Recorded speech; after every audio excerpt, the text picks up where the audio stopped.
name is Daniel Agbo of Primetime News. We are looking at topical issues as it affects our country, Nigeria. And in today's episode, we're looking at the natural endowment bestowed of man by God in his cumulative ability, language. Language is a natural endowment bestowed on man by God in his communicative ability. Though part of man's culture, language is what expresses culture. Hence, the expectation that language occupies a sacred position in the lives of a group of people or a speech community. The situation becomes a bit problematic where nationhood is involved amidst the multiplicity of languages. This is where we draw a curtain open on the national discourse in Nigeria on the national language question. Put differently, what should unite us in the face of our diversity? This is where we are today as a state, as a country, and we are in the University of Calabar to discuss this, where we have with me an erudite scholar, person of Professor Ofiong Amin Ofiong. What is your take on the national language problem in Nigeria? National language in Nigeria generally has been a little bit problematic. It's problematic because Nigeria is one very large country that has over 500 of about 560 languages, including dialects. There are as many as that. So, and everybody looks at it from a point of view that their language is the most important. So it becomes a very mighty problem. Luckily, the missionaries and those of them that came in Christianity, they brought to us the English language. And because they brought it has become our official language, that is English language. But we still maintain our own first languages differently, variously. Everybody has his or her own language. But still yet at the national level, the federation has, or the nation has found it, expedient to think that there are three major Nigerian languages, that is Igbo, Hausa, and Yoruba, because of their population. And every other language became, or is looked at from the point of view that it is a minority language. You still have, within even that minority language belts, you still have strong population that covers languages like Ijaw, Ibibio, go up to Kanuri, and all of those places like that. Those are second languages that are below the belt of the three major languages. So now it becomes necessary for us as a country to adopt a national language, and that is what the federal government did. They decided that it must be one way, that we have agreed that the English language has become our national language.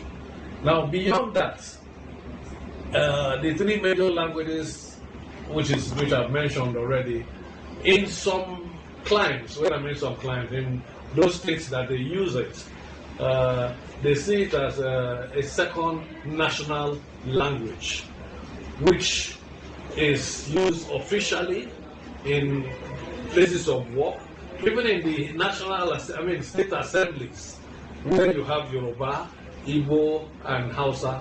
It has been, the states have decided that they could use those languages in their various houses of assembly.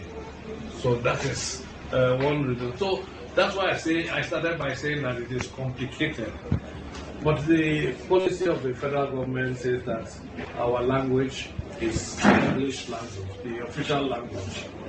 And aside from that, the three major languages. And the policy has gone ahead to say that we would use that for education, for areas of government or governance, and in public places. But something has cropped up over time because of, problems of literacy in Nigeria. We have discovered that we have a problem with everybody being very strong in terms of the English language, because education level is not as high as it should be. So they have gone ahead to use what a lot of people go ahead to use, the Nigerian pidgin, that's the English Nigerian pidgin, and they use it freely. It's gradually developing. It's gradually developing, and with time, I might think, it's my thinking anyway, that it might become a national language at a point in time. Because down south here, starting from Cross River, Akwa Ibom, that's the south-south, the western region, and part of even the Igbo areas, and some places in the north, they use the Nigerian pidgin very effectively. And if you want to look at the population of Nigeria, we're about 200 million, and about 120 million can speak Nigerian pidgin effectively. But there's no language in Nigeria that has up to 150 million speakers. What is near is the Hausa language, which is like 70 million approximately. It will increase when you leave Nigeria, because Hausa is spoken across the middle belt of West Africa all through, so the population will increase. So like I said, Pidgin has become the second major language. It is not a standard language. It is not developed in any way. It has a lot of flaws, but government has not recognized it officially. But it is a language that over time, like I said, my own thinking, it will grow to become a national language. So the policy of the government is that they have three things they have put in place: English official language, in secondary schools and even primary schools, they have asked that the local languages where the schools are situated should be used or should be studied in terms of that using the local language. So that is it. So the policy is still a bit controversial. It's not as steady as, it's not as strong and straightforward as it should be. However, there are policies that have been laid down by the government, and we need to follow them up. Okay, so thank you very much for that very detailed answer. But you just keep mentioning about policy. The last time I checked, Nigeria does not have a language policy. From what I have been able to gather, we're struggling to see how we could achieve that. What we have is a language, a policy affecting language in the educational policy. Maybe I should have brought in that. Because the policy varies from state to state. Exactly. And it becomes a problem. That's why it's a bit chaotic if you look at it. It's a little bit chaotic. But anything that is agreeable at the level that governance is, the language is used in governance, we assume that it's a policy of the language that must be the English language. But recently we are hearing the notion of the language policy. The language policy, this is actually what is actually hitting the media space of recent. How are the language engineers prepared in order to tackle the issue? The language engineers, the linguists prepared to tackle the issue of the national language policy for the country? I know that as linguists, we have been working towards that over time. But let me tell you something. When you say there is no national language policy, as at 1973, years ago, I have a document that's not handy right now, where Nigeria, as at that time, it was, I think it was a military government, they had established and tried to, draft out a policy of the national language. But it wasn't debated, or it didn't go to the National Assembly because there was none then, and it didn't go, beyond that. But there was a policy set aside, and government upon government have been building and using all of those ones. up till now, there have been no strong policy written out by government that this should be the national language policy of the country. But like you rightly said, and I know, states have their policy. States have their policy. It's a bit silent in a state like Cross River State, but go to Akwa Ibom State. Compulsorily, English is the official language. Ibibio is the next language that must be spoken in schools. It could be spoken in the National Assembly. The reason is that aside from Ibibio, the Anan people understand Ibibio. The Oran people, they understand Ibibio very well. All the Eket people. So Ibibio has become a second language in Akwa Ibom. The same thing goes around in Igbo-speaking states. You have the 5 states, the Enugu, Anambra, Imo, Abia, Ebonyi states. All that they have English and their Igbo language that comes after. You go to the Yoruba land, it is almost the same thing. You go to the north. The north of Nigeria is purely English and Hausa. It is not only Hausa that you have in northern Nigeria. It is a multilingual society. You have the Kanuri, the Fonfode, you have so many other languages. But Hausa language has become the major language outside English language. So I would say that this is a policy of northern Nigeria to use that. It is an agreeable policy which has not been written down, but it is agreeable. But once you are in the north, you are expected to speak Hausa. I have lived there, and where I was working as at the time, they had to. I was working with market people, and I can't speak Hausa, and I had to interact with them. I was doing promotions and inviting market people to hotels to address them. And anytime I'll come on stage to tell them, oh, we are here together, my company wants to reward you, we want to do that, all of them will be looking at, is it we that this man is talking to? Because I couldn't speak Hausa. But of course I knew that, but I had an interpreter who was able to aid me.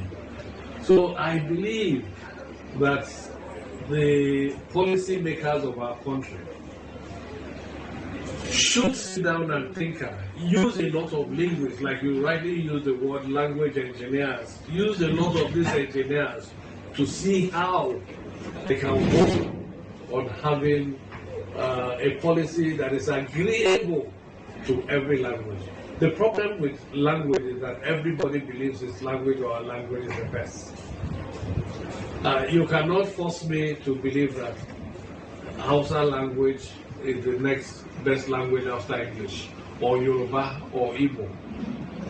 I am an Efik man, and Efik is the language I see that is the best in the world. And so those that speak Ejagam, it's the same thing with them. Those that speak whatever language you speak.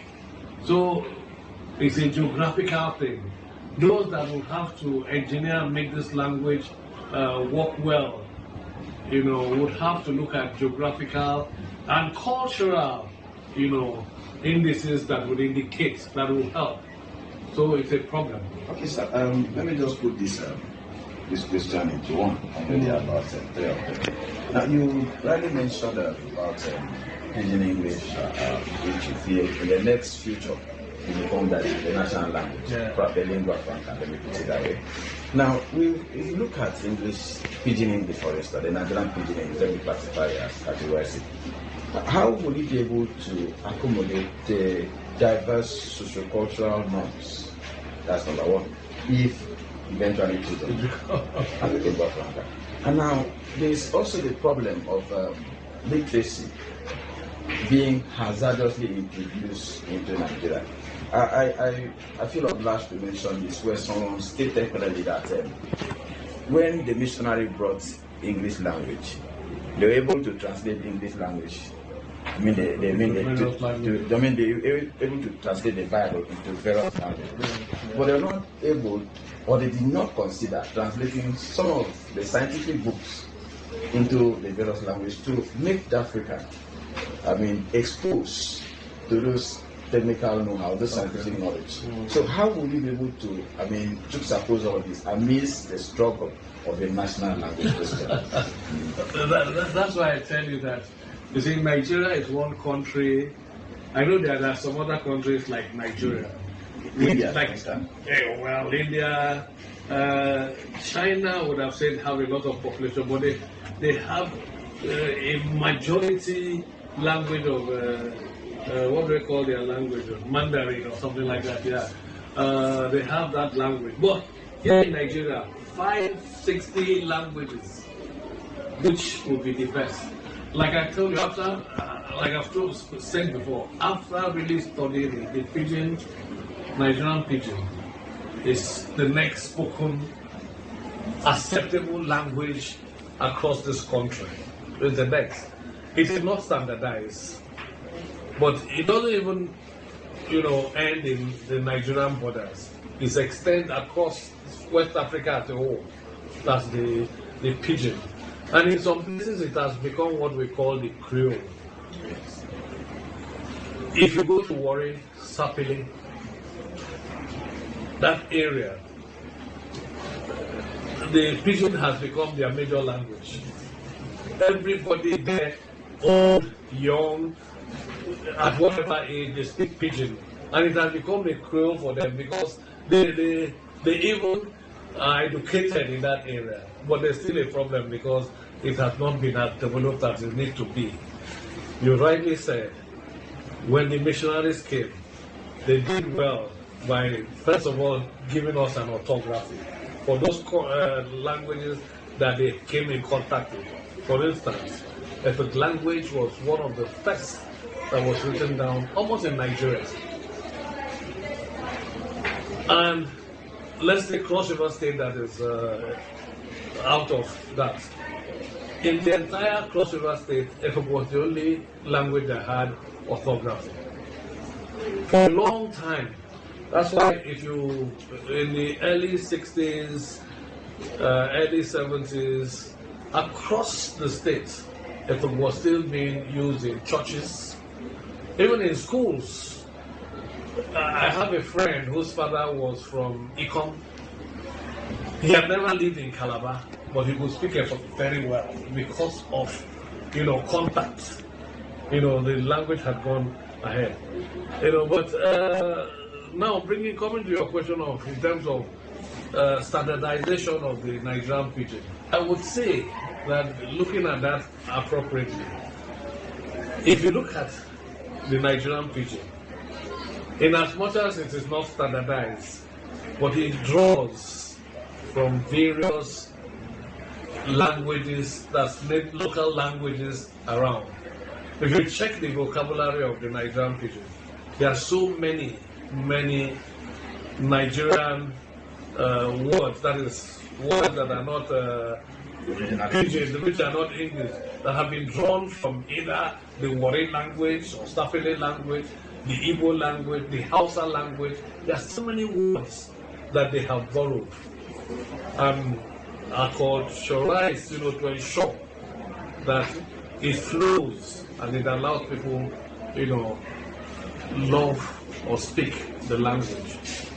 So the problem now is that how to standardize it is going to be a very big, difficult thing, but it can happen because if you can remind me, you might know there are so many words used in pidgin, Nigerian pidgin, which is English, that are local words have been drawn. In Igbo, Sapele, they have drawn a lot of that. So all of that will make, and wherever you come from, when it has been established over time and it has been agreed, it becomes part of the language status quo. Like the pidgin English, or like the English, they word like palaver. It's not Nigerian at all. is Portuguese. You know, when the Portuguese first landed, they started communicating with our people. And when there was trouble, they brought in their own word, palava, which stood for problem. And it has sticked. It's still there. It's stuck with us. And it has become part of the language. So it's a big problem. It's a very big problem, but I believe that when we have agreed to do that, to formulate a policy, we will be able to cross that bridge. Thank you so very much, sir. Thank you. Well, fellow viewers, that's it for today. I'm here with, like I said, with Professor Ofeani, Professor of Linguistics and Nigerian Language, the Department of Linguistics and Nigerian Language, University of Calabar. Thank you so very much. I remain Daniel Abo. Thank you so much. I appreciate it.